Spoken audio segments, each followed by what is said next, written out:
Bien, comenzamos entonces. Arrancamos con unidad 1, que vendría a ser estructura atómica, los ejercicios modelo, ¿sí? El primero de los ejercicios, vamos a ver cómo puedo ir pasando esto, así. El primero de los ejercicios, ya que estamos, la guía del año pasado tenía un ejercicio original donde había que explicar un poco componente radial y en coordenadas polares de la función de onda radial. Ese ejercicio lo hemos eliminado porque la verdad que es muy teórico y nos interesa más hacer un poco de hincapié sobre, sobre ejercicios que tengan aplicación sobre los conceptos teóricos, ¿sí? Así que ese ejercicio para la gente que tiene la guía del año pasado ya no lo vamos a ver. Arrancamos directamente con el ejercicio que sigue, que es discutir un poco el concepto de penetración y analizar la importancia que tiene en el entendimiento de las energías relativas para los electrones que se ubican en orbitales SPDF de un mismo número cuántico principal, ¿sí?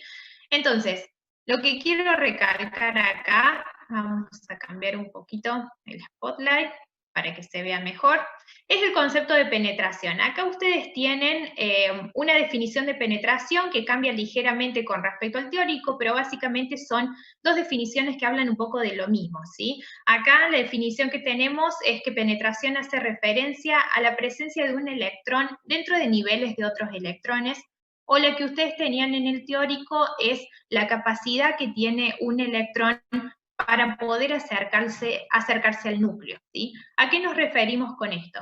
Cuando tenemos, por ejemplo, dentro del mismo nivel cuántico, un orbital 2s y tenemos los orbitales 2p, electrones que están posicionados en el orbital 2s tienen mayor capacidad de acercarse al núcleo, ¿sí? Que los que están ubicados en un orbital 2p.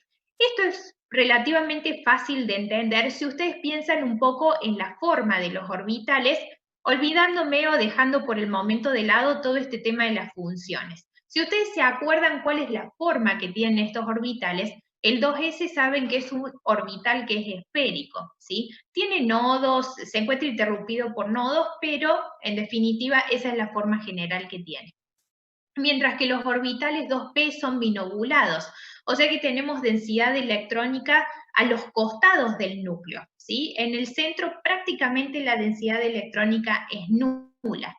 ¿Eso qué quiere decir? Que un electrón que está posicionado en el 2s básicamente tiene casi que todo el espacio que necesite para aproximarse al núcleo, mientras que el que está ubicado en el 2p solamente se puede mover en los lóbulos y no se puede acercar tan cómodamente hacia el núcleo del átomo. Eso es de alguna manera lo que nos indica que un orbital 2s, por ejemplo, es mucho más penetrante que un orbital 2p. Si queremos pensar esto en términos de funciones, lo podemos hacer un poquito más elegante, ¿está? Me gustan más un poco las funciones que les ha puesto el profe en el teórico, así que vamos a tratar de ir para allá. A ver si lo puedo encontrar.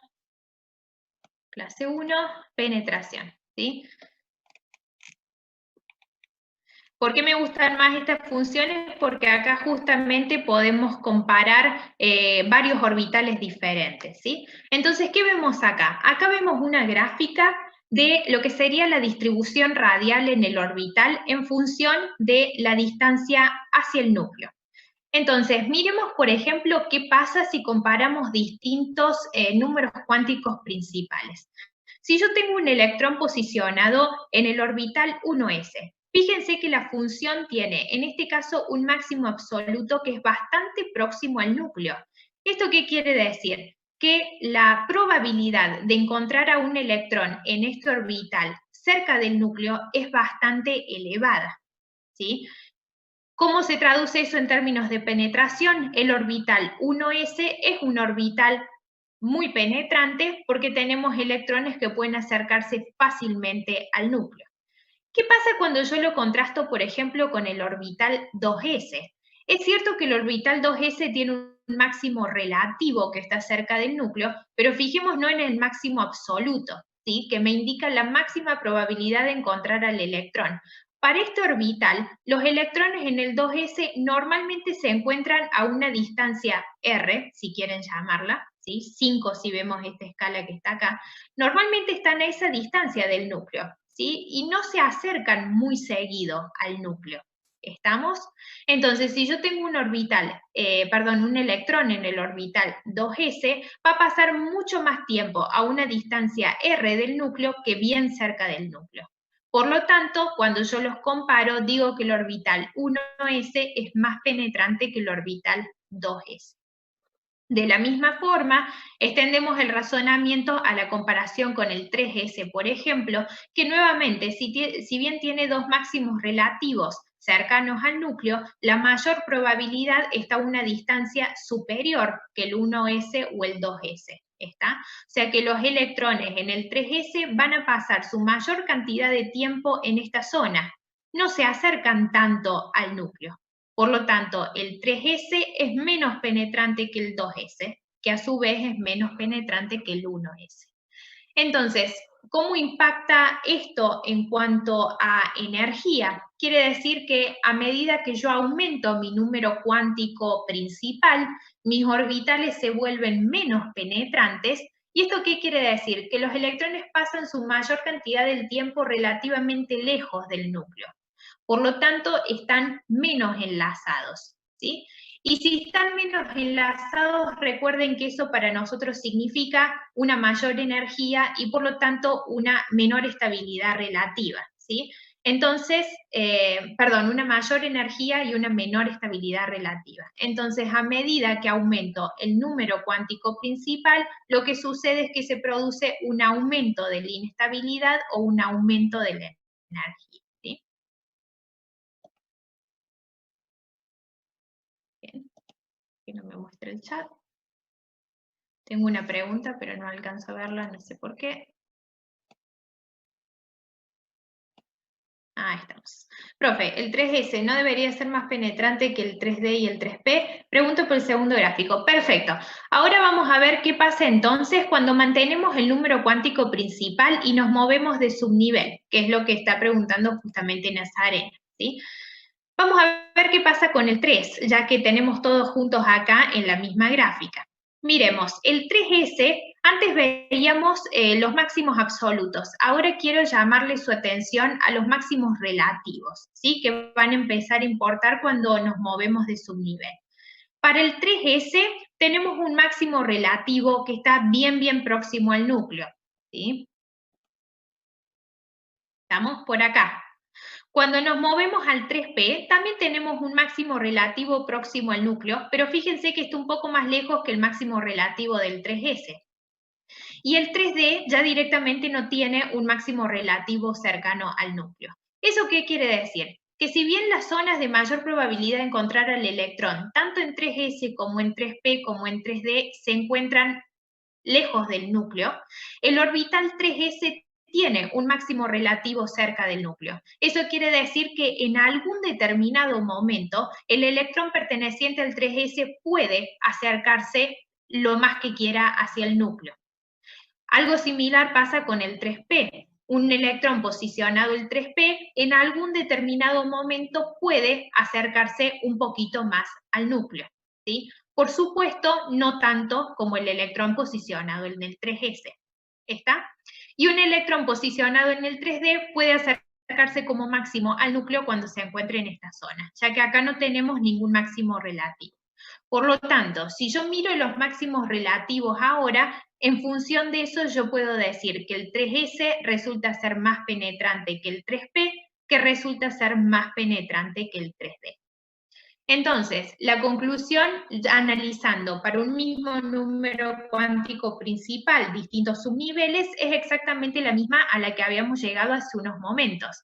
Cuando aumenta el número cuántico azimutal, que corresponde a los subniveles, los electrones se acercan menos al núcleo, por lo tanto se encuentran menos enlazados y tienen entonces mayor inestabilidad o mayor energía, como ustedes quieran verlo, ¿sí? Así, si nos vamos directamente a la pregunta del ejercicio, si aumenta dentro de un mismo número cuántico principal el número cuántico azimutal, ¿sí? Tenemos un aumento de la energía, que no vayan a confundir con lo que sucede con la carga nuclear efectiva, porque a medida que nos alejamos del núcleo, hay un aumento de energía que genera mayor estabilidad, pero en realidad el enlace con el núcleo es menor, o sea que la carga nuclear efectiva disminuye, ¿sí? Esto está escrito para un orbital más penetrante. Por lo tanto, a medida que nos alejamos del núcleo, que se hace menos penetrante el orbital, la energía crece, que es la conclusión que tenemos aquí abajo. A la inversa, que es como está escrito aquí en el recuadro, a medida que nos acercamos al núcleo, el enlace con el núcleo aumenta, o sea que aumenta la carga nuclear efectiva y por lo tanto disminuye la energía y disminuye la inestabilidad o se hace más estable el electrón, como ustedes quieran verlo, ¿sí? A medida que se vuelve más penetrante el orbital. ¿Estamos? Más o menos con el concepto de penetración. Tardo un ratito en abrirme el chat. Ahí estamos. Bien, puede repetir lo último. La conclusión final, hacemos un cierre. Si nosotros estamos viendo mismo número cuántico principal y estamos analizando qué sucede con los subniveles, ¿qué es lo que va a pasar? S es más penetrante que P es más penetrante que D y D es más penetrante que F en general, ¿sí? ¿De dónde sacamos eso? Analizando un poco el tema de las distribuciones radiales en función de la distancia al núcleo, ¿sí? ¿Qué sucede cuando se vuelve más penetrante el orbital? Los electrones en ese orbital pueden acercarse más al núcleo, con lo cual el enlace con el núcleo se vuelve mayor, aumenta la carga nuclear efectiva, y entonces ese electrón se vuelve más estable. Eso quiere decir que su energía disminuye. ¿Está? Por lo tanto, cuando yo tengo SP de F, desde el F hacia el S, la energía disminuye. ¿Sí? ¿Cómo es el término que se utiliza cuando la probabilidad de encontrar un electrón es cero? ¿Nodo puede ser? Sí, exactamente. Sí, es el nodo del orbital. En ese espacio, es un espacio tridimensional en el cual vos tenés probabilidad cero de encontrar al electrón. ¿Sí? Bien, más o menos. Vamos a ver qué pasa entonces, o cómo aplicamos un poco este concepto de penetración a una situación un poco más puntual. El ejercicio que sigue es un ejercicio sobre números cuánticos, es bastante sencillo, apela a lo que ustedes saben de química general, o sea que lo vamos a pasar por alto. ¿Sí? Tienen un resumen, recuerden, de cuáles son los números cuánticos y qué significa cada uno en el teórico. ¿Está? Vamos directamente al ejercicio próximo, ¿sí? Configuraciones electrónicas. En este caso, vamos a abordar un poquito qué pasa con las configuraciones electrónicas en la serie de transición, ¿sí? Y nos preguntan qué pasa específicamente en el caso del cromo y del cobre, que en realidad las configuraciones electrónicas que nosotros observamos son estas, y no son las que nosotros hubiéramos esperado, que son estas que tenemos acá abajo, ¿sí? Acá hay un par de cositas a destacar, ¿sí? Esto es importante, que no es posible encontrar una regla, ¿sí?, que nos vaya a predecir exactamente todas las configuraciones electrónicas de la tabla periódica.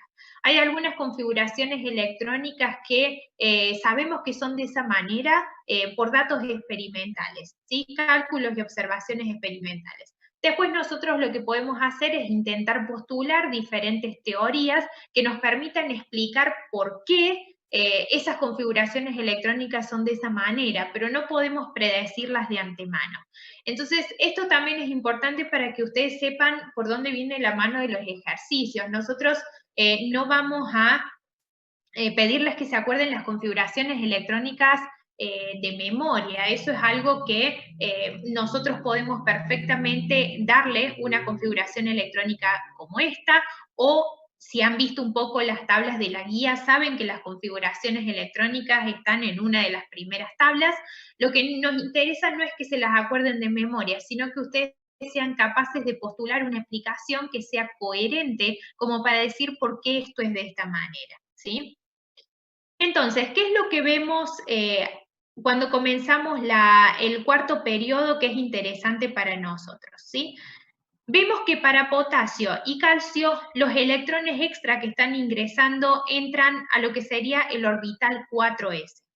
¿Por qué? Porque tanto para potasio como para calcio, el orbital 4s resulta de menor energía que los orbitales 3d. Y acá viene un poquito la aplicación del concepto de penetración que veíamos hace un rato, ¿sí? Si ustedes analizan un poco las funciones de distribución radial para el orbital 4s y el 3d, van a ver que el orbital 4s tiene un máximo relativo que está un poquito más cerca del núcleo que el 3d, con lo cual vemos que la penetración del orbital 4s hace que este orbital tenga menos energía tanto para potasio y para calcio, ¿sí? Por lo tanto, como tiene menos energía, los electrones que ingresan en el orbital 4s son más estables y tiene entonces sentido que los electrones decidan ingresar al 4s y no al 3d. Ahora, ¿qué pasa desde el escandio en adelante? ¿Sí? Ustedes vieron en el teórico una gráfica que es esta. Aquí la tenemos un poquito más grande. En esta gráfica lo que podemos ver es que cuando comenzamos a ingresar en el periodo de transición o en la serie de transición, los orbitales 3d repentinamente caen por debajo de los orbitales 4s en energía. ¿Por qué esto resulta de esta manera? Los orbitales 4s y los 3d en la zona de calcio, potasio, escandio son muy cercanos en energía, ¿sí? Entonces, apenas las repulsiones electrónicas incluso pueden hacer que un electrón decida ubicarse en uno o en el otro. Esto es el resultado de cálculos cuánticos, ¿sí? Que no lo vamos a ver en esta situación. Pero bueno, a medida que avanzamos desde el escandio, los cálculos cuánticos nos dicen que los orbitales 3d caen por debajo en energía de los S, y a medida que seguimos avanzando en el periodo número 4 hacia la derecha, esos 3d caen cada vez más por debajo de los 4S, ¿sí? Entonces, en la serie de transición, de repente, desde el escandio en adelante, cuando nosotros tenemos que decidir dónde va a ingresar ese nuevo electrón, va a ingresar en el orbital 3d primero y luego se van a comenzar a llenar los 4s. ¿Por qué? Porque como los 3d son de menos energía, el electrón está más estable, está más cómodo, ubicado en un orbital 3d. ¿Sí? Bien. Veamos qué pasa entonces en detalle con las configuraciones electrónicas. Miremos el escandio. El escandio tenemos kernel de argón 3d1, 4s2, ¿sí? En este caso, ustedes me van a decir, pero profe, acaba de decir que se llenan primero los 3D. Y es correcto, se llenan primero los 3D. En este caso, la configuración resultante puede aparentar que se llenan los primero los 4S, pero esa no es la situación que se da. En realidad, el electrón nuevo entra en el orbital 3D, pero como la diferencia energética entre 3D y 4S es tan pequeña, la repulsión que tenemos en el orbital 3D hace que el electrón salte al orbital 4S. ¿Sí? Y la configuración resultante que tenemos es esta que observamos acá. ¿Sí? Recuerden que el orbital 4s es un orbital que tiene mayor tamaño porque estamos hablando de un nivel energético superior, por lo tanto la repulsión se siente menos en el 4s que en el 3d. ¿Sí? Con talio, el otro electrón ingresa en el 3D, para vanadio ingresa en el 3D porque ya el 4s está lleno, o sea que ¿sí? No me quedó otra opción, los electrones ingresan acá porque son los orbitales de menor energía y directamente ahí se quedan. ¿Sí? Después tenemos cromo, que de repente, en lugar de tener 2 en el 4s, tenemos 1 y tenemos 5 ubicados en el 3D. ¿sí? ¿Qué es lo que pasa acá? Tanto para cromo como para cobre, que pasa una situación parecida, fíjense que manganeso, hierro, cobalto y níquel tienen todos los 4s2 llenos y los 3d semillenos, y de repente cobre tiene los 3d llenos y el 4s semilleno, y terminamos en zinc que tiene todo completamente ocupado, ¿sí? Para cromo y cobre, definitivamente hay una estabilidad extra en este tipo de configuraciones electrónicas que hacen que estos elementos decidan mantener esta configuración frente a la que nosotros hubiéramos esperado en el caso de cromo, por ejemplo, 3D4, 4S2, ¿sí? Hay algunas bibliografías que intentan explicar esto diciendo que hay una cierta estabilidad extra relacionada a un orbital 3D semilleno o a un orbital 3D completamente lleno.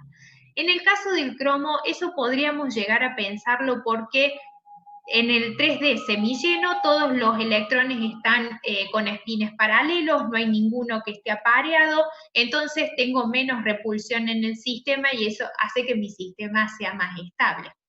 Pero, por ejemplo, para el cobre esa explicación ya no funciona. Entonces, la realidad de la situación es que estas son las configuraciones que nosotros observamos experimentalmente. Sabemos que los sistemas las asumen porque son las configuraciones de mayor estabilidad, pero no vamos a intentar brindar una explicación mucho más allá de eso, ¿sí? Recuerden lo que decíamos en un principio de que esto no lo podemos predecir, sino que es lo que observamos experimentalmente e intentamos brindar una explicación sobre eso, ¿sí? ¿Cuál es en realidad la finalidad de este ejercicio más allá de lo que sucede con las configuraciones electrónicas? Fíjense lo que le hemos puesto recuadrado acá en importante.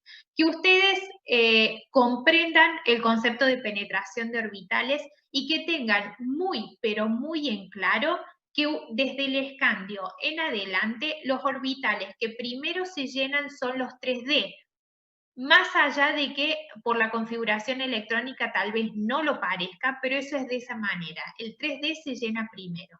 ¿Por qué? Porque tiene menos energía, mayor estabilidad, ¿sí?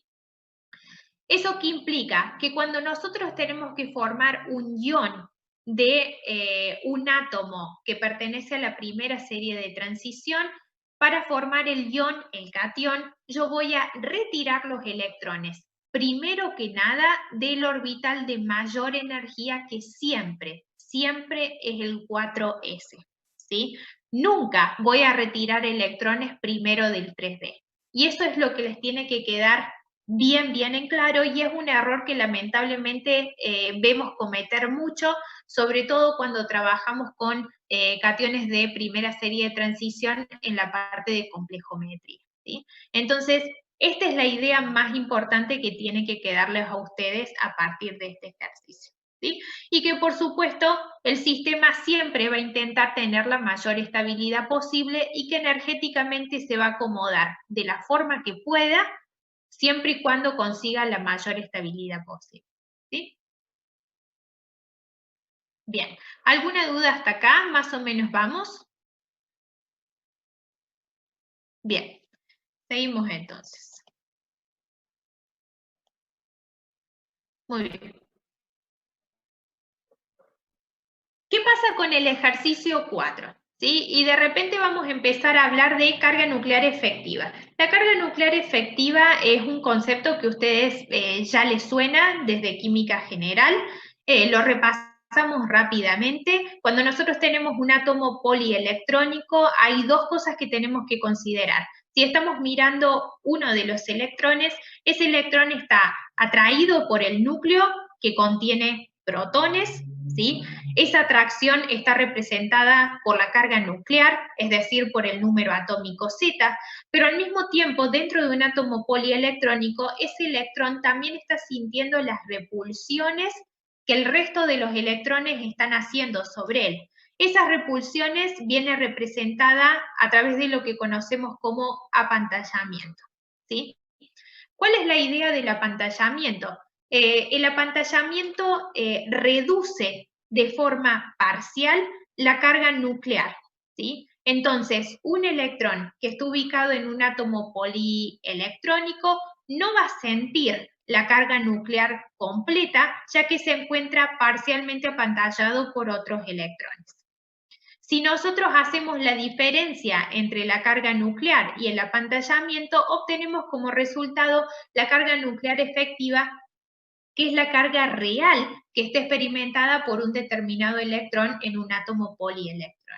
¿Sí? Cuando trabajábamos en química general con este concepto, trabajábamos con carga nuclear efectiva y veíamos cómo en distintas situaciones variaba la carga nuclear y variaba el apantallamiento. Y en función de si uno aumentaba, el otro disminuía o qué es lo que sucedía, analizábamos qué pasaba con la carga nuclear efectiva y en función de eso normalmente analizábamos propiedades periódicas. ¿Sí? Lo que vamos a hacer ahora en química inorgánica es sumarle a esto el cálculo numérico de la carga nuclear efectiva a través del cálculo numérico de la constante de apantallamiento. ¿Sí? La constante de apantallamiento la vamos a estimar a través de un conjunto de reglas empíricas que reciben el nombre de reglas de Slater. ¿Sí? Esto lo vieron en el teórico, lo vamos a repasar un poquito como para que podamos ver el resto de los ejercicios. Cuando queremos aplicar Slater, lo primero que vamos a hacer es escribir la configuración electrónica del elemento o el ion, según lo que nosotros estemos analizando, respetando el llenado de orbitales según energía. ¿Sí? Una vez que hicimos eso, vamos a organizar la configuración electrónica por número creciente de número cuántico principal, que es lo que vemos acá abajo. Y vamos a generar ciertos grupos. ¿Cómo vamos a armar estos grupos? Fíjense que el 1s siempre está en un grupo por sí solo, y después todo lo que sea S y P perteneciente al mismo número cuántico principal lo vamos a agrupar, ¿sí?, en un grupo. ¿Sí? 2S, 2P viene por un grupo, 3S, 3P viene por un grupo, 4S y 4P viene por otro grupo. ¿Sí? Y los 3D, los D y los F, no importa de qué número cuántico principal sean, siempre los vamos a agrupar solitos. ¿Está? ¿Por qué hacemos esto? Y acá podemos aplicar nuevamente el concepto de penetración. Hay una diferencia evidente en si un electrón está ubicado en un orbital S, en un P, o está ubicado en un D o en un F, que son orbitales menos penetrantes. Entonces, por supuesto, como la penetración de los orbitales se modifica, nosotros no podemos aplicar exactamente las mismas reglas de Slater para todos, sino que las reglas tienen que variar ligeramente si nosotros tenemos un electrón ubicado en un orbital más penetrante o un electrón ubicado en un orbital menos penetrante. ¿Sí? Es por esto que generamos esta diferencia uno con el otro. Sí, sí, siempre que se vaya terminando el tiempo, yo no lo voy a volver a repetir, pero ingresan con el mismo ID y la misma clave, y una vez que yo vea más o menos todos los participantes en línea, continuamos. ¿Sí? Bien, una vez que tengo estos grupos armados, ¿qué es lo que vamos a hacer? Supongamos que yo quiero determinar el apantallamiento que sufre un electrón ubicado en el orbital 4p.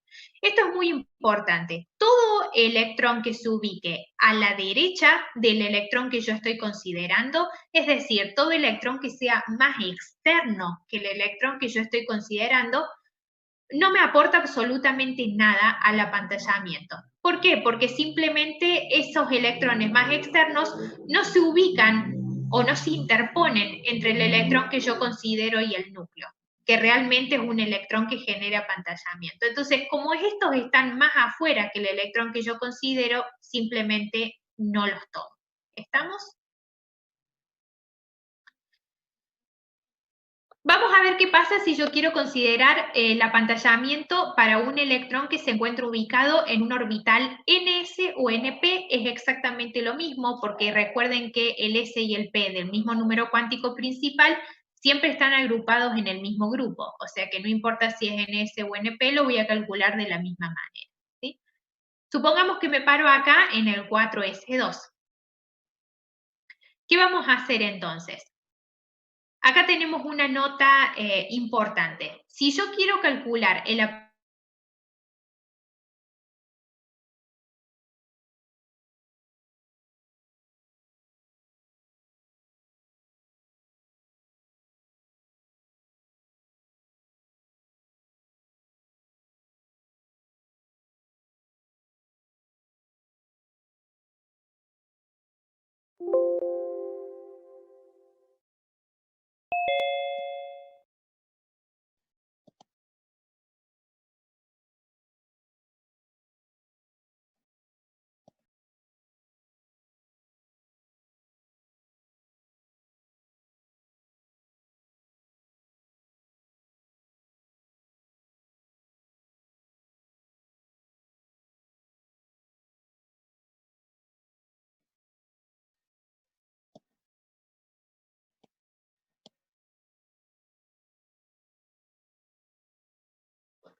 Aguardamos unos segunditos que se sumen algunos participantes más y continuamos.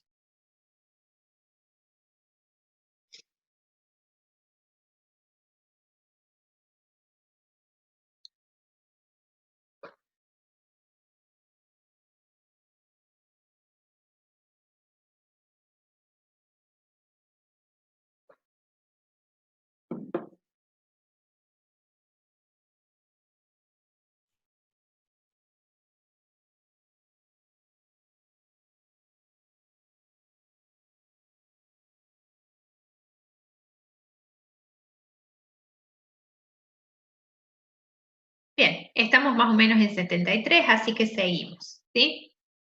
Les decía, esta notación es importante. Si yo estoy queriendo calcular el apantallamiento de un electrón 4s, fíjense que acá en este orbital yo tengo dos electrones. Uno es el electrón que le estoy queriendo calcular el apantallamiento.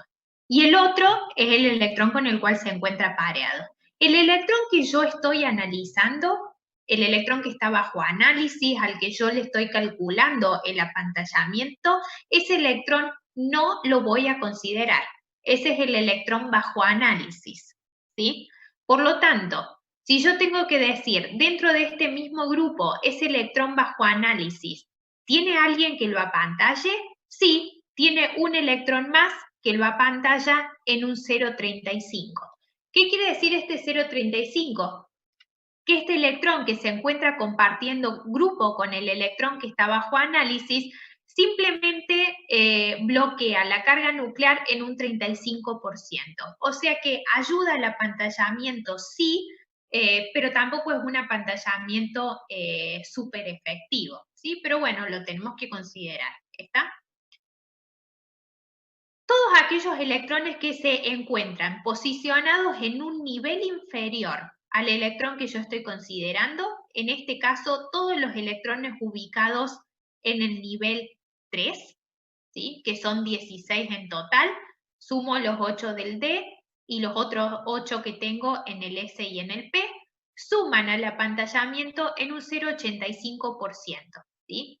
En un 0,85. ¿Qué quiere decir? Que estos electrones están bloqueando en un 85% la carga nuclear. Fíjense que el apantallamiento que generan estos electrones ya es considerablemente más efectivo que el apantallamiento que genera el electrón con el cual se comparte grupo, ¿sí?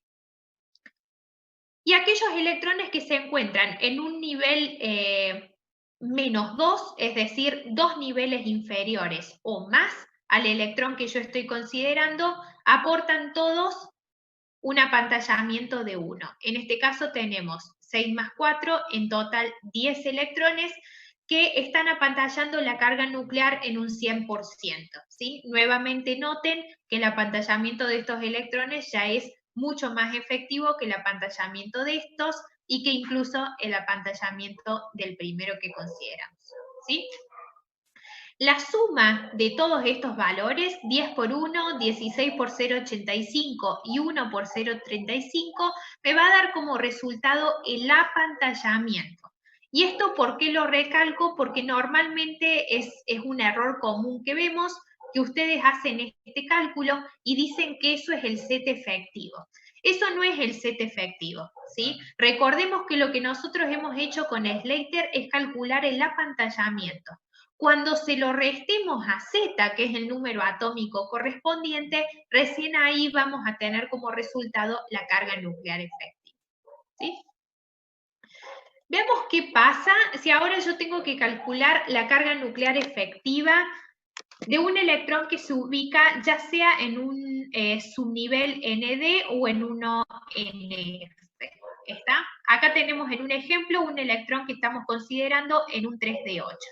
Fíjense que los electrones más externos, estos 4s2, directamente no aportan al apantallamiento, o sea que no los considero, ¿sí? Dentro del 3D tenemos un total de 8 electrones, hay uno que es el electrón que está siendo analizado, ese no lo voy a contar, por lo tanto tengo otros 7 electrones que al estar ubicados en el mismo grupo apantallan en un 35%. Entonces 7 por 0,35. ¿sí? Y volvemos a usar acá el concepto de penetración que aprendimos al principio. Como el orbital 3D es un orbital menos penetrante que 1s o 1p, por ejemplo, ¿qué va a pasar? Cualquier cosa directamente que esté a la izquierda de ese orbital 3D, cualquier electrón, no importa si pertenece al mismo nivel o a niveles más bajos, ¿sí? Cualquier electrón directamente ya va a aportar en un apantallamiento del 100%. ¿Sí? Vuelvo a repetir, ¿por qué pasa esto? Porque el 3D es un orbital menos penetrante, entonces cualquier electrón que se interponga entre el 3D y el núcleo me va a generar un apantallamiento que va a ser considerablemente efectivo. ¿Sí? Entonces, si yo ahora sumo 18 por 1 más 7 por 0,35, voy a obtener como resultado el apantallamiento total y cuando se lo reste a Z, voy a obtener la carga nuclear efectiva para un electrón ubicado en 3D8. ¿Sí? Bien. ¿Alguna duda entonces hasta acá con aplicación de reglas de Slater o vamos bien? Perfecto. ¿Sí? Veamos entonces algunos ejemplos de aplicación. El ejercicio 5 en la parte A nos pide calcular la carga nuclear efectiva para el último electrón en los siguientes átomos. Último electrón. ¿Sí? Entonces arrancamos por algo simple, no los vamos a hacer todos porque queremos que a ustedes le queden algunos de práctica. Tienen por supuesto los resultados de la unidad, o sea que si no llegan al valor que nosotros les publicamos, pueden escribirnos por consulta. ¿Sí? En el caso del flúor, escribimos configuración electrónica, en este caso la escribimos por llenado de energía y directamente ya nos queda ordenada por número cuántico principal. Vamos a poner el 1s agrupado por sí solito y luego tenemos 2s y 2p que van a entrar en un mismo grupo. ¿Sí? La carga nuclear efectiva va a ser el Z del flúor, que es igual a 9, menos el apantallamiento que va a ser estimado por reglas de Slater. Si nosotros queremos calcular el apantallamiento del último de los electrones, entonces me voy a parar en un electrón que está en este grupo, ¿sí? Mis electrones totales son 5 más 2, 7, hay uno que está bajo análisis, entonces no lo cuento, por lo tanto lo que me van a quedar son 6 electrones que en el mismo grupo aportan un 0,35. Más, y como este es un electrón ubicado en un S o P, entonces los electrones que están un nivel más abajo, que en este caso son 2, van a aportar 0,85. Resolvemos esta cuenta y nos da como resultado una carga nuclear efectiva de 5,2. ¿Sí? Veamos qué pasa en el caso del bario, donde la configuración electrónica es un poquito más larga. Acá lo que tenemos es la configuración electrónica escrita, ¿sí? Que bueno, acá lo estoy viendo, no es el mejor del, bueno, sí, no es el mejor de los casos por orden de energía, porque a mí me gustaría que el 3D aparezca antes del 4S, por lo que estuvimos viendo hace un rato, pero bueno, en definitiva esta configuración electrónica es la que resulta cuando ustedes aplican regla de las diagonales, ¿sí? O sea que no hay problema. Ese ejercicio, ¿dónde lo encuentro? ¿Dónde lo encuentro? ¿Dónde, Nazarena? Sería, te indico, es el ejercicio 4, la parte A. ¿Sí? O 5A, se me cambian, o 5A porque de la guía del año pasado, ¿sí? De la guía vieja, exacto. Recuerden que retiramos el primer ejercicio, entonces ahora todos los ejercicios tienen un número menos de lo que tenían los ejercicios en la guía del año pasado, ¿sí? Bien, ¿qué hacemos con el bario? Entonces escribimos configuración electrónica utilizando reglas de las diagonales si ustedes quieren, ordenamos por número cuántico principal y armamos los grupos como estuvimos viendo. 1S por sí solo, 3D por sí solo, 4D por sí solo y 6S por sí solo, ¿sí? Porque no tengo más, no tengo el 6P, ¿está? Después tenemos 5S, 5P en un mismo grupo, 4S, 4P en un mismo grupo, y lo mismo con 3S, 3P y 2S, 2P. ¿Sí? Una vez que tenemos eso, carga nuclear efectiva será el número atómico del bario menos el apantallamiento. El apantallamiento por regla de Slater lo estimamos de la siguiente manera. Como el electrón considerado está en un orbital S, el electrón con el cual comparte grupo, ¿sí? Que va a ser uno solito porque el otro es el electrón bajo análisis, aporta 0,35. Más los electrones que se encuentran un nivel más abajo serían los electrones del nivel 5. Tenemos 6 más 2, 8. Estos aportan 0,85. Más aquellos electrones que se encuentren dos niveles o más hacia abajo, que si contamos desde el 4D hacia el 1S, vamos a encontrar 46 electrones, aportan directamente 1. Resolvemos el cálculo de reglas de Slater, nos da 53,15, se lo restamos a Z y obtenemos como resultado la carga nuclear efectiva de 2,85. Profe, ¿ese tipo de llenado de los orbitales ocurre solamente en el orbital 3D o en los orbitales D en general? Volvamos a ver si lo podemos ver. Nosotros lo vamos a trabajar en general en los orbitales 3D y los orbitales 4S, porque para análisis de este tipo nos vamos a mover básicamente con primera serie de transición.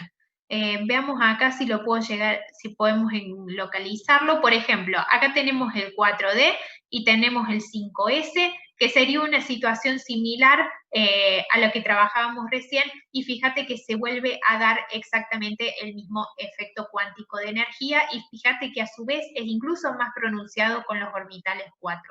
¿Está? O sea que independientemente de la serie de transición que vos consideres, el fenómeno va a estar. Lo que pasa que normalmente vamos a hacer referencia a 3D y 4S porque en general trabajaremos con elementos de la primera serie de transición. ¿Sí?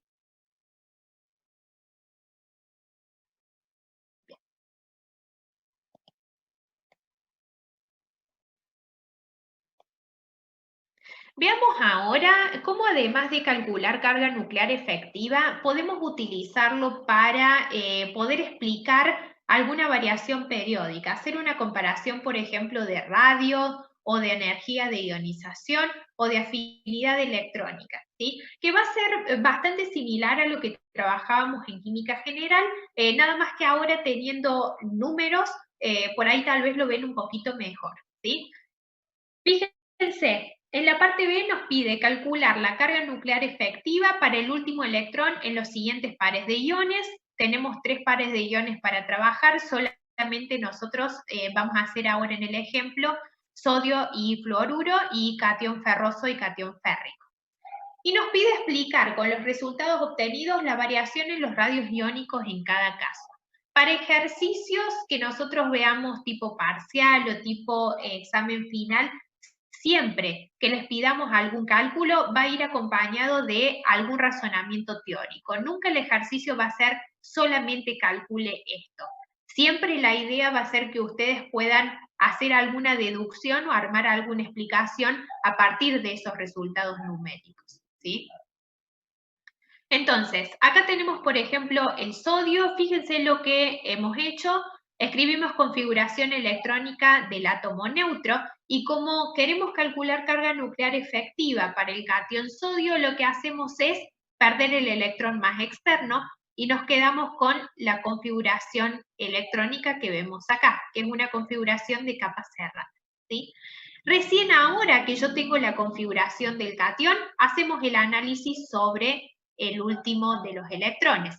¿Por qué recalco esto? Porque por ahí veía en las consultas que hacían el análisis sobre el último electrón de esta configuración, que es este, pero recuerden que si yo quiero analizar catión sodio, este electrón ya lo perdí, o sea que voy a analizar un electrón del grupo 2s2p. ¿tá? Z va a ser Z del sodio, eso se mantiene 11, menos apantallamiento por reglas de Slater. En este grupo tenemos 6 más 2, 8 electrones. Le resto el electrón que está bajo consideración y me queda 7 por 0,35, ya que estamos dentro del mismo grupo. Un grupo más abajo, porque estoy trabajando en un S o un P, me aportan directamente 2,85. Resuelvo esta cuenta y lo que me queda es una carga nuclear efectiva de 6,85. Fíjense que si yo calculo carga nuclear efectiva para el último electrón del átomo neutro, que sería este, la carga nuclear efectiva que me queda es 2.2. Entonces, ¿qué pasó cuando yo perdí un electrón?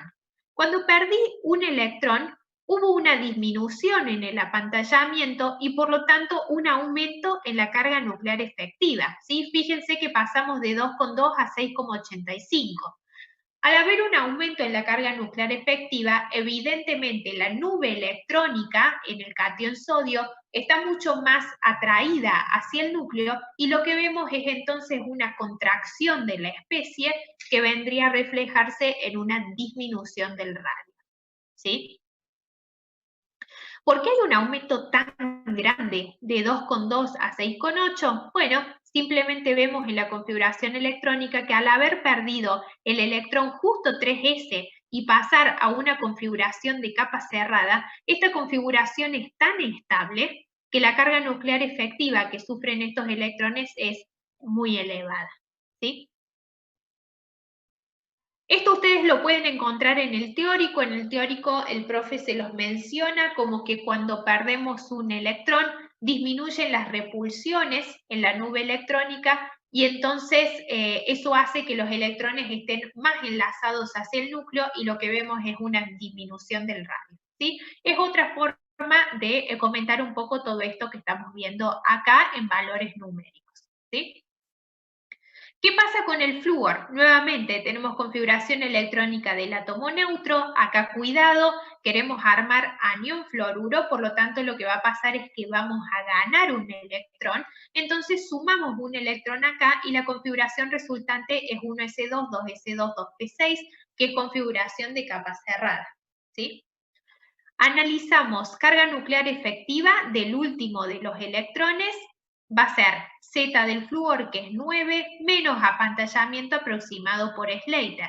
Acá tenemos 6 más 2, 8, resto el electrón bajo análisis y me queda 7 por 0,35 en el mismo grupo.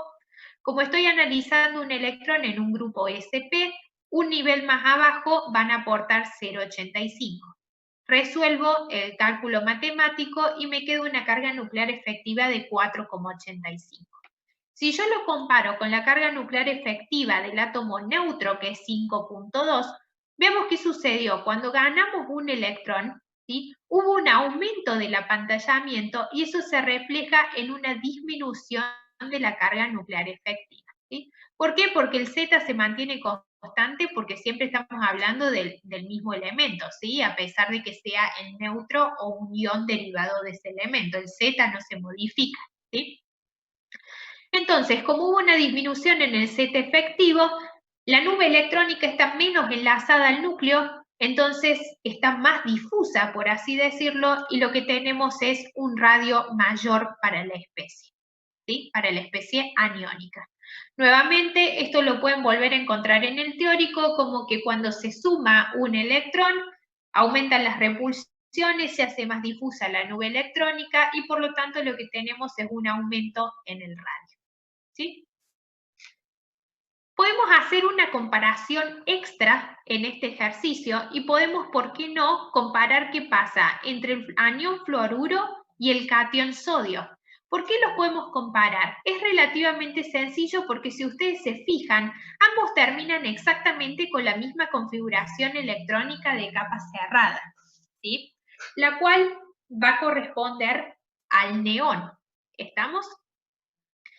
¿Qué quiere decir? Que anión fluoruro y catión sodio son isoelectrónicos. ¿Estamos? Tienen la misma cantidad de electrones.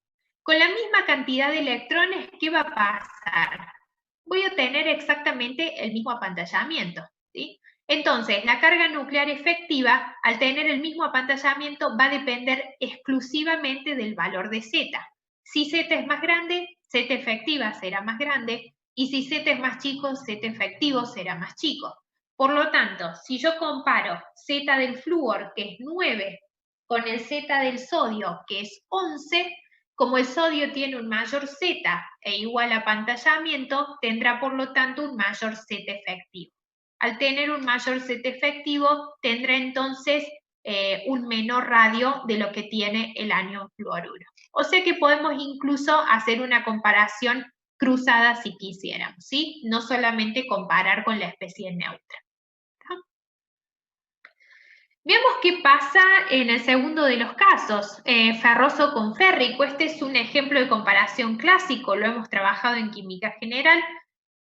¿Qué tenemos acá? Ya no les presento el cálculo por Slater, me parece que está bastante bien explicado.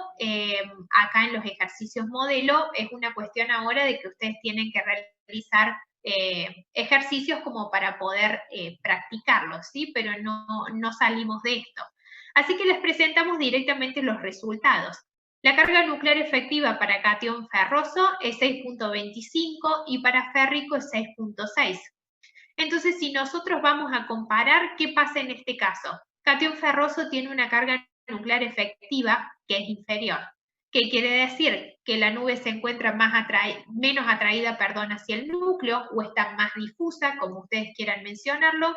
Por lo tanto, el radio para la especie ferroso es mayor que el radio para el catión férrico. ¿Sí? Pueden hacer acá una comparación entre el anión oxígeno 2- y el anión sulfuro. ¿Estamos? Esta comparación acá, cuando ustedes hagan la carga nuclear efectiva y quieran compararlo no con el neutro, sino que quieran compararlo entre ellos, se van a encontrar con algo que es interesante. Se lo voy a dejar a ustedes para que lo vean, a ver si pueden formular una explicación, que practiquen eso, y si se complica demasiado, nos consultan. ¿Sí? Bien. Acá el punto C de este ejercicio lo hemos salteado porque es más de lo mismo. Le pide calcular carga nuclear efectiva, un electrón 3p del aluminio y del cloro, y después les pide hacer una comparación en términos de energía de ionización y de radio. Radio lo hemos trabajado bastante, energía de ionización es muy similar.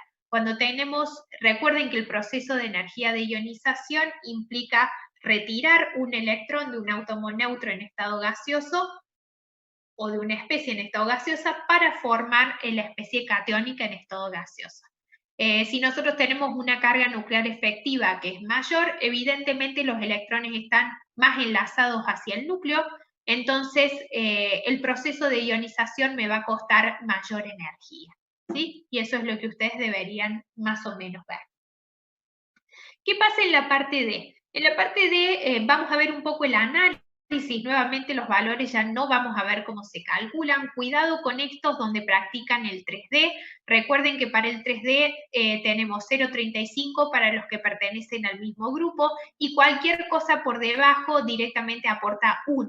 ¿Sí?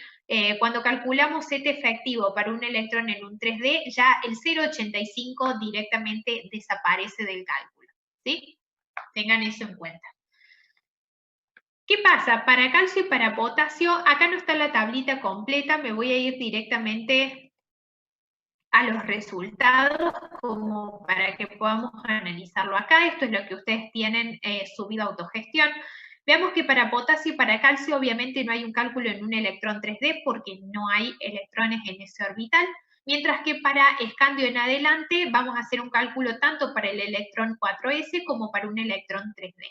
¿Qué es lo interesante que podemos ver acá? Fíjense, podemos hablar de por qué los electrones se ubican en los en los orbitales 3D antes que en los orbitales 4s, que es lo que veíamos hace un rato en el ejercicio 3, ¿sí? Fíjense, para escandio, Z efectivo en un electrón en un orbital 4s es el mismo que para un electrón en un orbital 3D. ¿Esto qué quiere decir? Que al electrón del escandio, ¿sí? Medio que le da lo mismo, entrar en el 4s o en el 3D, ¿está?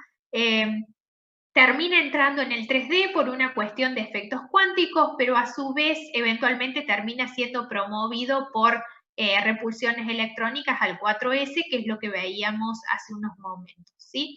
Pero fíjense, esto recalca la idea de que 4s y 3D para la serie de transición están tan próximos en energía que algo muy, pero muy chiquito como un fenómeno de repulsión electrónica puede hacer que un electrón prefiera entrar en uno o en el otro, ¿sí? A medida que avanzamos en la serie de transición, hablábamos hace un rato que los 3D caen más por debajo en energía de los 4S, ¿sí? Veamos qué pasa con la carga nuclear efectiva. Fíjense, para un electrón que entre en un 3D, la carga nuclear efectiva empieza a ser consistentemente superior a la carga nuclear efectiva en el 4S. ¿Eso qué quiere decir? Que un electrón ubicado en el 3D está más enlazado al núcleo, está más estable y por lo tanto prefiere ingresar en un orbital 3D de menor energía antes que en un orbital 4S. ¿Sí? O sea que acá los cálculos de carga nuclear efectiva un poco reflejan esto que estábamos hablando de que los cálculos cuánticos nos arrojan que los orbitales 3D caen por debajo en energía de los 4S. ¿Sí? Se ve un poquito reflejado acá en un cálculo muy sencillo. ¿Sí? Y esa es un poco la explicación de resumen que tienen aquí abajo. ¿Está? Y era la idea del ejercicio explicar el llenado de los orbitales utilizando este concepto. ¿Está?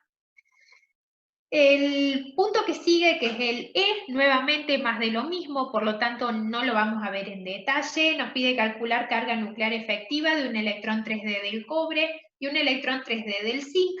Ahí practican un poquito más cálculo de carga nuclear efectiva para un electrón en un D. Y analizar los resultados obtenidos. ¿A qué se refiere con analizar los resultados obtenidos? Sobre todo en función de una cuestión de radio. No sé si ustedes se acuerdan que en el teórico el profe les mencionó que los radios disminuyen, ¿sí?, de izquierda a derecha en la tabla periódica porque hay un aumento en el periodo de carga nuclear efectiva. Pero ¿qué pasa en la zona de transición? El radio, si bien disminuye, no lo hace considerablemente, ¿sí? Y esto tiene que ver con que las cargas efectivas que ustedes, nucleares efectivas que ustedes calculen, les van a dar más o menos parecidas. Entonces, ¿qué está pasando en este caso? De izquierda a derecha hay un aumento del Z, o sea que aumenta la cantidad de protones en el núcleo, pero al mismo tiempo los electrones que nosotros estamos analizando están en el 4S y están bastante bien apantallados por los electrones más internos, ¿sí? Sobre todo a medida que nos acercamos a tener los 3D cada vez más llenos. ¿Está? Entonces, si bien Z aumenta, el apantallamiento aumenta también, y entonces eso hace que el radio permanezca prácticamente constante porque se está compensando el apantallamiento con el aumento de protones en el núcleo. ¿Sí? Entonces, a eso se refiere un poquito con el análisis de los resultados en función de Z efectivo. ¿Sí? Bien, ¿cómo vamos hasta ahora? ¿Vamos bien? Bien. Seguimos entonces. Muy bien. Si hay algo que no está quedando claro, me escriben por el chat y yo enseguida paro, porque notarán, hay gente que ya me conoce y se ha acostumbrado un poco a la forma de dar clase, pero soy de mucho hablar, de unir un concepto con el otro. Me gusta que ustedes relacionen, porque eso es lo que les pedimos en los exámenes.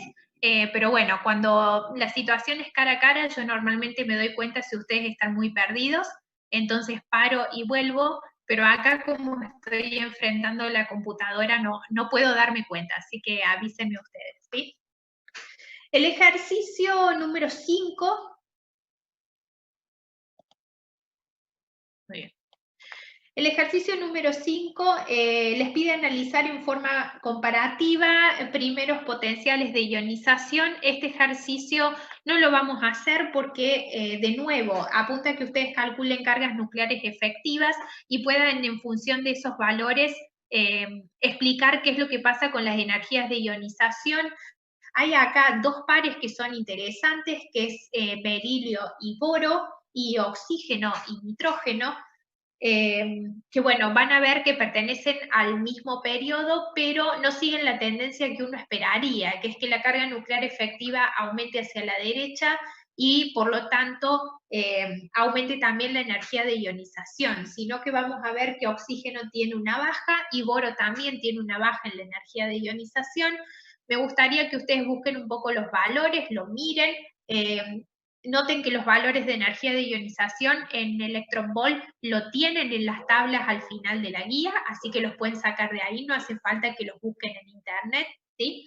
Y me gustaría que intenten proponer una explicación de por qué están viendo esa excepción en la tendencia que uno esperaría, ¿sí? Otra vez, piénsenlo, si se genera mucho problema, pueden consultar, ¿sí? El resto de los pares, oxígeno, neón y helio-litio, siguen la tendencia que uno estaría esperando. ¿Está? Hay que hacerlo con valores de set efectivo o con los valores suficientes. Melissa, a mí me parece que estaría interesante como que para que practiquen el cálculo de set efectivo y que puedan hacer una buena relación, que busquen los valores de energía de ionización y que además calculen el set efectivo del último electrón y que en función de eso miren bien qué es lo que está pasando. Y te digo por qué. Porque en el caso del par berilio-boro, por ejemplo, vos vas a ver que hay un descenso en la energía de ionización. Boro tiene una energía de ionización que es más baja que berilio. Y uno incorrectamente podría decir, en función de la configuración electrónica, que esto tiene que ver con que el electrón ese extra del boro está posicionado en, veamos, ¿qué tenemos? Boro y berilio. Ingresa en el orbital 2p, que en realidad tiene que ver con algo de eso. Lo que pasa es que no quiero que vos digas que ese electrón, al estar en un orbital 2p, tiene una menor carga nuclear efectiva. Porque cuando la calcules vas a ver que en realidad ese electrón tiene una carga efectiva mayor que la del berilio. Entonces la explicación tuya tiene que ser aparte de eso. ¿Sí? Entonces me parece que es interesante que calculen los datos de set efectivo como para tener en cuenta ese tipo de situaciones y no caer solamente en que la set efectiva explica todo, sino que a veces hay que complementarlo con alguna otra explicación, ¿sí? Como en este caso, ¿no? Bien, seguimos entonces al ejercicio que sigue, que es el último que vamos a ver de carga nuclear efectiva. El ejercicio 6, que es el que tenemos en la pantalla, nos pide explicar por qué la segunda energía de ionización del magnesio es mayor que la primera, pero no tan grande como la segunda de ionización del sodio. Nuevamente es un ejercicio que es bastante común, ya lo hemos analizado previamente, pero ahora vamos a sumar valores de carga nuclear efectiva, ¿sí? ¿Qué tenemos? Para el sodio tenemos en este caso el átomo neutro, ¿sí? Con su configuración electrónica, que es kernel de neón, 3s1. Voy a avisar por las dudas, Dana, que tenés la cámara abierta por si no te has dado cuenta. Bien. Kernel de neón 3s1, ¿sí? Y tenemos los dos valores de energía de ionización, que nuevamente repito que lo pueden buscar en las tablas de atrás de la guía, ¿sí? En electron volt.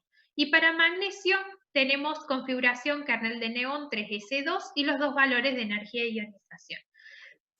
Tanto para sodio como para magnesio, vemos que la energía de ionización 2 es superior a la energía de ionización 1. Eso va a ser siempre de esta manera para cualquier elemento de la tabla periódica.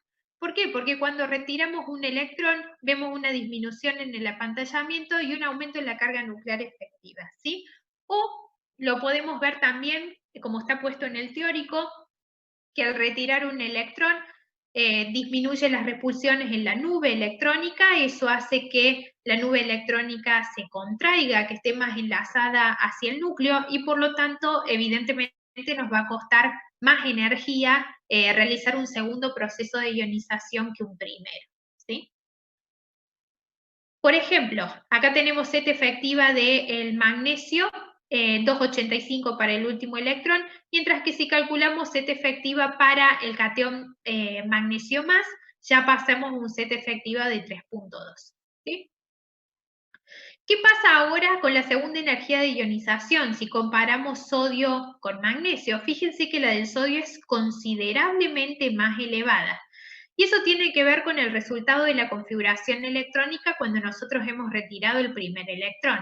Para sodio, una vez que perdemos el electrón 3s1, nos quedamos con una capa cerrada, una configuración de gas noble, un kernel de neón, como ustedes quieran llamarlo, que es una configuración extremadamente estable y por lo tanto me requiere una inversión muy importante de energía para poder retirar un electrón extra de esa configuración. ¿Sí? Distinto es lo que le pasa al magnesio, que una vez que nosotros perdimos un electrón, nos quedamos con una configuración de kernel de neón 3s1, o sea que todavía nos queda un electrón que nosotros podemos relativamente cómodo retirar. ¿Sí? Por lo tanto, vemos un aumento de I1 a I2, pero no tan marcado como el aumento que vemos en el sodio. Por supuesto, un salto energético importante lo vamos a ver si calculáramos, por ejemplo, una I3 del magnesio, que yo creo que ustedes en la tablita lo tienen, como para que lo puedan ver si quieren. Recién en esa I3 nosotros vamos a estar queriendo sacar un electrón de la capa cerrada y vamos a ver que realmente nos demanda mucha energía. ¿Sí? Acá lo que tenemos es un cálculo, por ejemplo, de la carga nuclear efectiva para el sodio más, y fíjense el valor que tiene 6.85 contra el primer valor del sodio que lo hemos calculado previamente, me parece que daba 2,2, ¿sí? Para el sodio neutro. Entonces, cuando nosotros contrastamos, es obvio que haya un aumento de energía grande para el proceso de ionización. ¿Sí? Bien. Nos quedan unos minutitos, vamos a ver cuánto avanzamos con este ejercicio. En realidad, salteamos un ejercicio ahora que es simplemente teórico. Les pido a ustedes que recuerden un poco cuál es el concepto de afinidad electrónica. Que si quieren, acá yo lo puse, o sea que podemos repasarlo un poco en estos minutitos que nos quedan y después directamente vemos el ejercicio. Recuerden que afinidad electrónica está relacionada con la pérdida de un electrón por parte de un átomo gaseoso, perdón, la ganancia de un electrón por parte de un átomo gaseoso, para darme como resultado el anión correspondiente en estado gas también, ¿sí? Hay una energía que está asociada con este proceso, ¿sí? Esta energía nosotros la podemos evaluar si queremos en función del cambio entálpico que está asociado con el proceso, ¿sí? Este cambio entálpico se relaciona con la afinidad electrónica, pero no es exactamente lo mismo. ¿Por qué acá dice aproximado? Porque en realidad los valores son similares, pero no son iguales. ¿Por qué? Por una diferencia en realidad de la temperatura que está considerando el proceso. El delta H, como normalmente está trabajado en condiciones estándar, está considerado una temperatura de los 298 Kelvin, mientras que el proceso de, o la definición de afinidad electrónica, la temperatura que considera es 0 Kelvin, ¿sí? Entonces, los valores son parecidos, pero no son exactamente lo mismo, por eso acá hay un signo aproximado. Y otra cosa que es importante es que hay una diferencia en el signo, es decir, positivo o negativo, del cambio entálpico en relación con la afinidad electrónica. ¿Sí? ¿A qué se debe esta diferencia? Se debe a la energía que tiene la especie neutra con respecto a la energía que tiene su anión. ¿Está? Voy a cortar acá porque si no, menos de un minuto se me corta la conexión y después ya no me voy a acordar dónde tengo que retomar. ¿Sí?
Profe, ¿hasta dónde vemos hoy?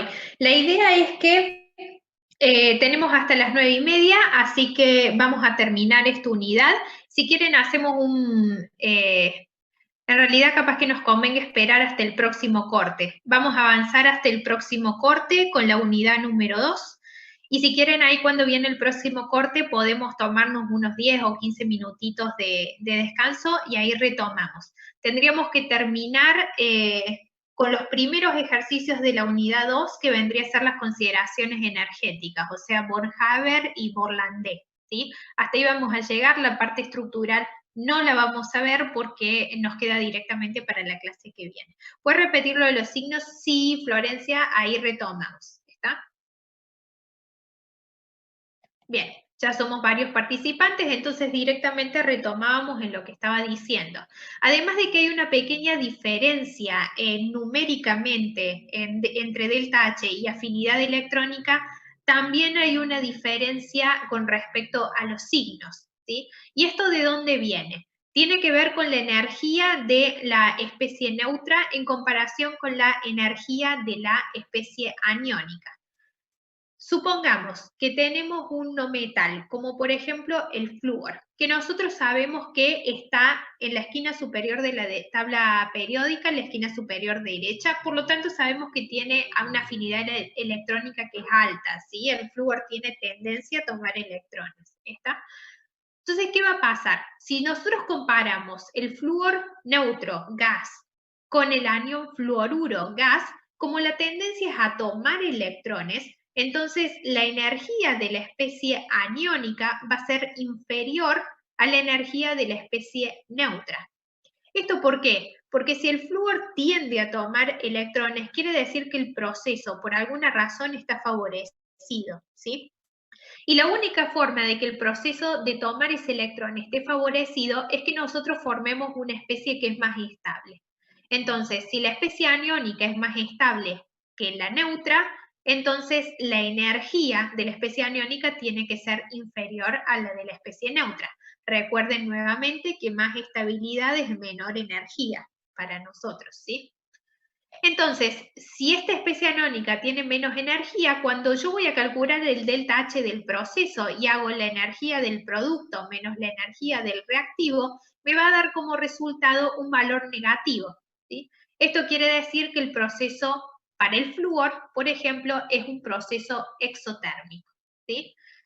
Ahora, cuando vamos a escribir la afinidad electrónica del flúor, no la vamos a escribir negativa, sino que vamos a cambiar el signo y la afinidad electrónica se va a escribir positiva, ¿sí? A través de esa convención, nosotros indicamos que justamente el flúor, teniendo una afinidad electrónica positiva, lo que tiene es una tendencia a tomar electrones. Pero entálpicamente el proceso es negativo, es decir, que es exotérmico. ¿Sí? ¿Se entiende? Bien.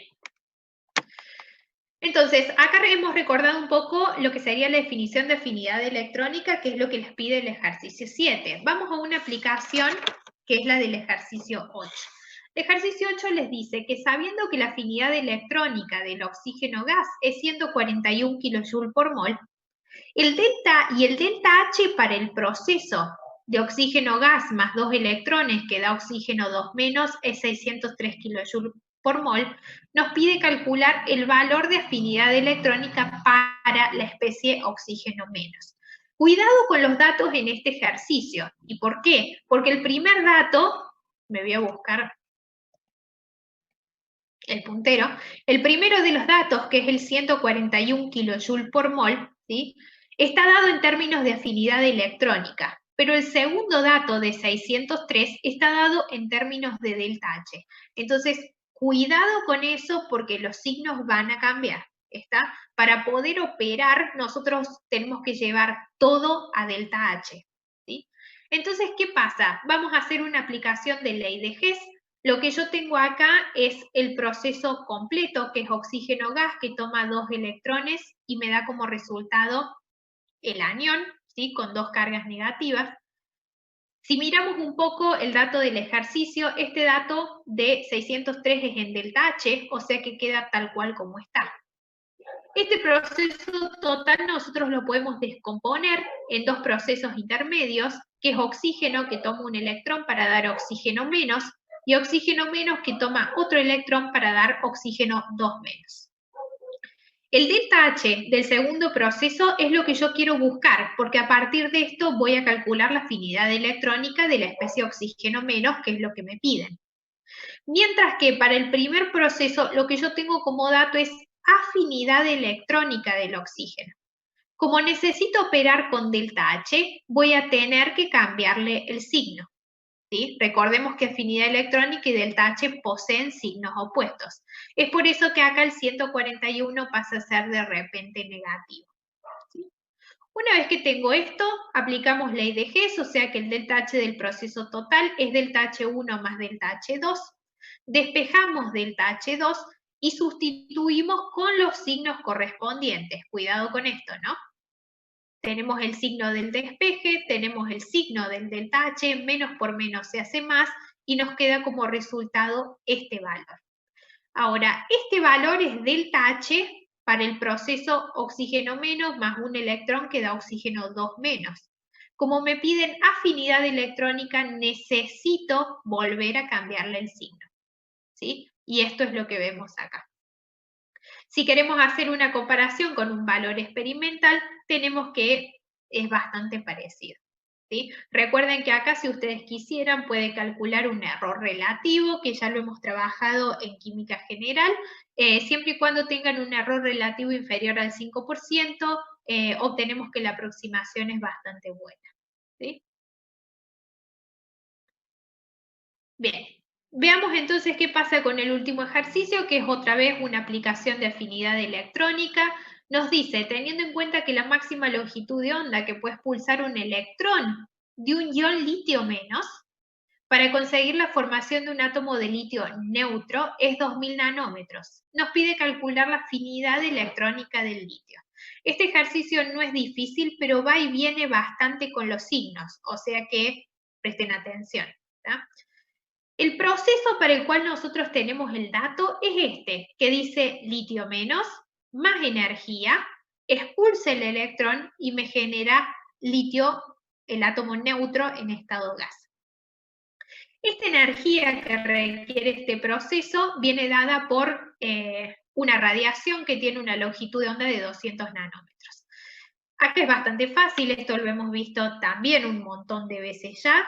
¿Sí? Si tenemos la longitud de onda, lo que podemos hacer es calcular frecuencia utilizando C igual a lambda por nu. ¿Sí? Y después que sacamos la frecuencia, podemos calcular la energía con la ecuación de Planck. ¿Sí? O podemos directamente sustituir las dos ecuaciones en una sola, que es lo que tenemos aquí. Reemplazamos, por supuesto, cuidado con las unidades, tenemos que pasar los nanómetros a metros y obtenemos como resultado el valor de la energía en Joule. Como nosotros nos piden afinidad electrónica en kilojoule por mol, ya podemos hacer un cambio inmediato donde estos Joule, que son para un átomo de litio menos, directamente los multiplicamos por el número de Avogadro y obtenemos como resultado el valor en kilojoule por mol. ¿Sí? ¿Qué es lo que significa este valor? Este valor sigue siendo el valor de la energía relacionado al proceso original. Pero lo que a mí me están pidiendo, ¿sí? El proceso de interés, es la afinidad electrónica del litio, que en realidad es el proceso opuesto al que estábamos analizando hace un rato. ¿Sí? Tenemos litio gas más un electrón que da litio menos. ¿Sí? Como es el proceso opuesto, ¿sí? Lo que yo voy a hacer es calcular el delta H relacionado a litio gas, que toma un electrón y me da litio menos. El valor es el mismo, lo único que va a pasar es que tiene que haber un cambio de signo, porque se invirtió la ecuación. Por lo tanto, damos vuelta el signo de delta H. ¿Sí? Pero ahora, como a mí me piden afinidad electrónica y no me piden delta H, lo que va a pasar es que este valor voy a tener nuevamente que invertirle el signo, porque tenemos que recordar que afinidad electrónica tiene signo opuesto a delta H.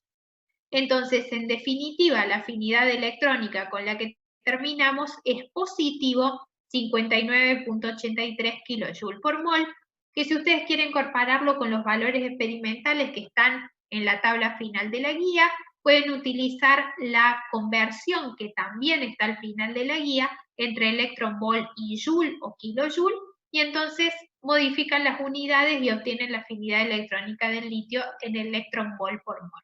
Y así lo pueden contrastar con el valor experimental, que fíjense que está bastante parecido.